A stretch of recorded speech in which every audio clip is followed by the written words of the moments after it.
In this lecture, we will study about fertilization and implantation. Fertilization होता है fusion of male and female gamete. Male gamete is sperm and the female gamete is ovum. Fertilization होने के बाद ही बनाते हैं zygote और zygote divide होके बनाता है blastocyst.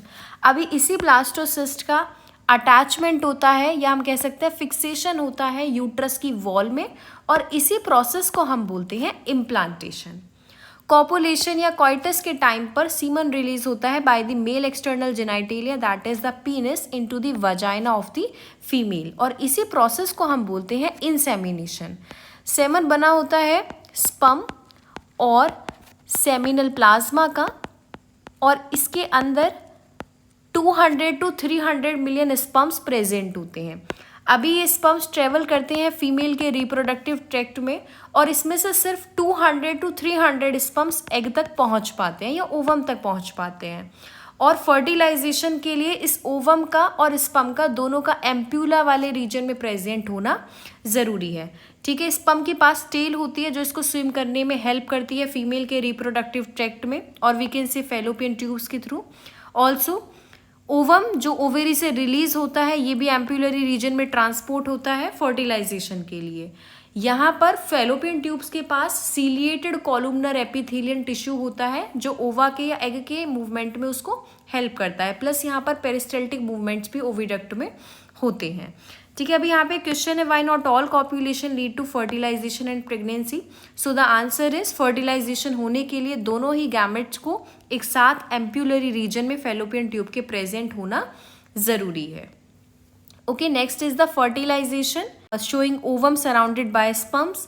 सो ओवम का ये न्यूक्लियस होगा. ठीक है, यहाँ पे प्रेजेंट होगा साइटोप्लाज्म. बाहर की तरफ प्रेजेंट होती हैं कोरोना रेडिएटा सेल्स. ये जो सेल्स हैं ये in actual modified granulosa cells हैं जिनका फंक्शन होता है to supply vital proteins and nutrients to the ovum. Okay, sperm के एंटीरियर सरफेस पर एक एक्रोसोम का लेयर प्रेजेंट होता है जो प्रोटियोलाइटिक एंजाइम सीक्रेट करता है और ये क्या करता है स्पर्म को ओवम के साइटोप्लाज्म में एंटर होने में हेल्प करता है. हमने पढ़ा था ओव्यूलेशन के टाइम पर ओवेरी से रिलीज होता है सेकेंडरी oocyte. अभी ये जो सेकेंडरी oocyte है इसका डिवीजन सीज हो जाता था मेटाफेज 2 पर. ठीक है, तो मियोसिस 2 यहाँ पर कंप्लीट नहीं होता है. मियोसिस 2 के मेटाफेज 2 पर ये अरेस्ट हो जाता है और ये डिवीजन कंप्लीट होगा तब स्पर्म इस ओवम में एंटर करेगा. अदरवाइज ओवम ऐसे ही डीजेनरेट हो जाएगा और ये जो मियोसिस 2 का प्रोसेस है ये कंप्लीट नहीं होगा.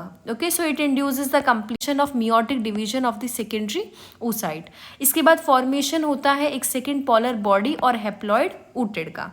ओके, ऑल्सो यहाँ पर प्रेजेंट है जोना पेल्यूसिडा का मेम्ब्रेन जो ये इंश्योर करता है कि सिर्फ एक ही स्पर्म ओवा के अंदर एंटर करे, बाकी स्पर्म्स की एंट्री को ये ब्लॉक कर देता है. तो 200-300 स्पर्म्स यहाँ तक आ पाते हैं और उसमें से सिर्फ एक ही ऐसा स्पर्म होता है जो ओवम के साथ फ्यूज कर पाता है.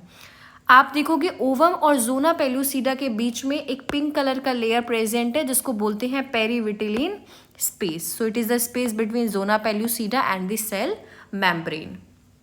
Next is the sex of the baby is determined by the father and not by the mother.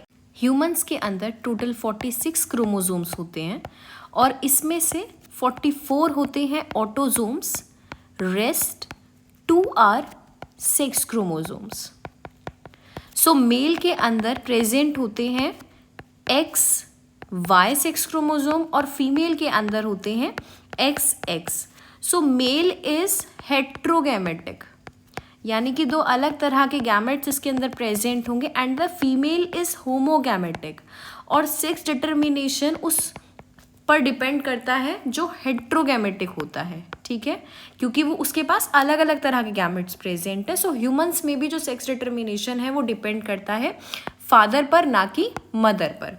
Okay, सो यहाँ पे हम देख लेते हैं mother that is the female. Mother के पास होगा एक्स गैमेट और father that is the male इनके पास होगा x Y.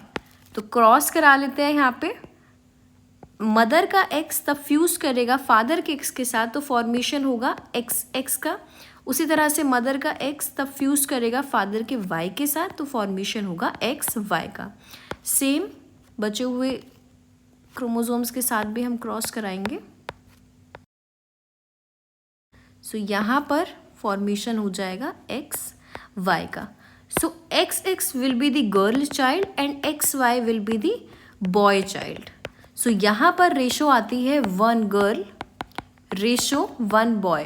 That means 50% probability होती है गर्ल चाइल्ड की और 50% प्रोबेबिलिटी होती है बॉय चाइल्ड की। सो इस स्ट्रक्चर में सबसे पहले यहाँ पर है ओवम, उसके बाद स्पर्म्स हैं जो ओवम से आकर फ्यूज कर रहे हैं और यहाँ पर फर्टिलाइजेशन हो रहा है। तो फर्टिलाइजेशन होगा बी वाले सेक्शन में, that is the ampullar region of the Fallopian tube. Fertilisation के बाद सिंगल सेल का फॉर्मेशन होगा, that is zygote.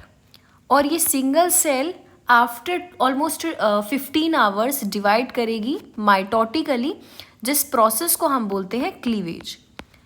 So unicellular zygote 2 celled structure का फॉर्मेशन करेगा।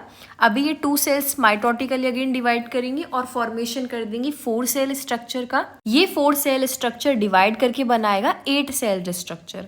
सो अभी ये जो एम्ब्रियो है विद 8 to 16 ब्लास्टोमियर्स, इन सेल्स को हम बोलते हैं ब्लास्टोमियर, इसको हम बोलते हैं मॉर्यूला।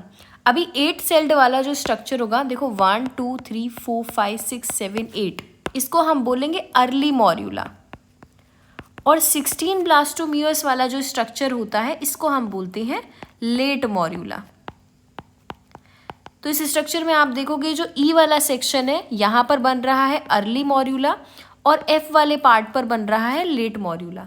इसके बाद फॉर्मेशन होता है ब्लास्टोसिस्ट का और यही वो स्ट्रक्चर है जो यूट्रस की एंडोमेट्रियम लाइनिंग में इम्प्लांट होता है। तो इसके पास मेनली 2 लेयर्स, 2 डिफरेंट रीजन्स होते हैं। एक आउटर लेयर जिसको बोलते हैं ट्रोफोब्लास्ट और एक इनर सेल मास। अभी ये जो इनर सेल मास है ये डिफ्रेंशिएट कर जाता है एम्ब्रियो में और ये जो ट्रोफोब्लास्ट है ये यूट्रस की एंडोमेट्रियम लाइनिंग से अटैच होने में हेल्प करता है और इसी अटैचमेंट के प्रोसेस को हम बोलते हैं इम्प्लांटेशन। अब इस ब्लास्टोसिस्ट में अंदर एक स्पेस भी होता है जिसको बोलते हैं ब्लास्टोसियोल।